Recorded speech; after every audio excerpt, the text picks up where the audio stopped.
A delegation sent by China's President Xi Jinping is in Washington today, trying to negotiate an end to the trade war. If they can't come to an agreement in the next 9 days, the Trump administration plans to raise tariffs on $200 billion of Chinese goods. I know that China would like not for that to happen, so I think they're trying to move fast so that doesn't happen. But we'll see what happens. I can only say that the talks with China on trade have gone very, very well. Talks this week will focus on complaints that Beijing steals American technology. But Trump's largely ignored another way that China's using trade to gain power. China has quickly grown and modernized its military. The PLA Navy in particular is now, by some estimates, the largest in the world. And there are signs that their economic projects may have military motives. In 2013, Xi launched his signature overseas policy, the Belt and Road Initiative. He says its goal is to open up the same Silk Road trade routes that once connected China to Europe, Africa, and Asia.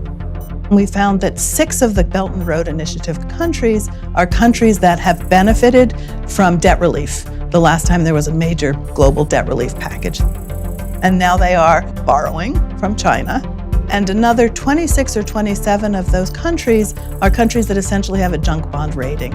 So we have to be concerned about the ability of these countries to manage the debt that China is saddling them with. Since 2013, China's lent or invested more than $1 trillion abroad, much of it for port infrastructure.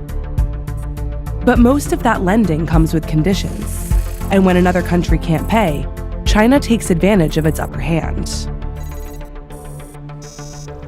In Sri Lanka, a Chinese company built a port. When the government couldn't pay it back, China got a 99-year lease on it, along with surrounding land. If you're the largest investor in the port, and you have a management contract to run the place, you get a visit request from the PLA Navy saying, I'd like to call on your port for 5 days. It's very hard for country X to say no. These ports lay the groundwork for future military infrastructure. The port of Hambantota, nobody goes to.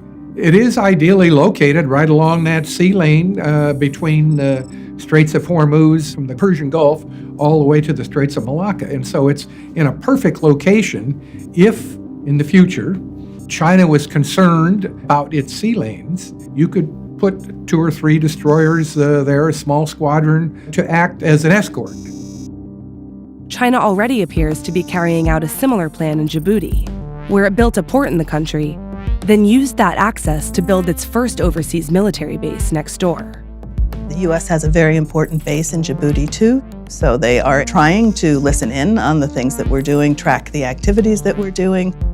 U.S. officials are concerned that China's stake in 2 ports in Israel could give it ears on the ground there, too.